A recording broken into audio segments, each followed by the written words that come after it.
بس وقت جملة بطاقة كان كده مجلو راسها راتم وقمت هيدا ودفرت في مهاليات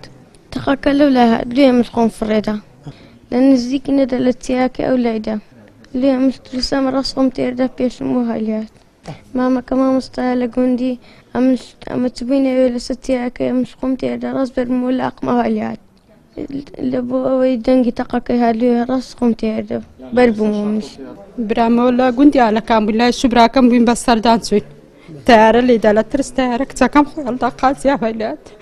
بلا لا تياك لي من يزق بلي دا مش ترسا خوي هالدا هلات خو ما له ولاد دانشين دارتو شبرا من السر ما مستاهل قندي على كان تشي سردان ما قدام دور روجا تقزا وقدري خواك تكم هلات بلا حتى استشار لي دا تياك هذا والله خلقك هنا شي روي وهنا شي لنا قندك بس من توك تكي خو نازا ما قام لنا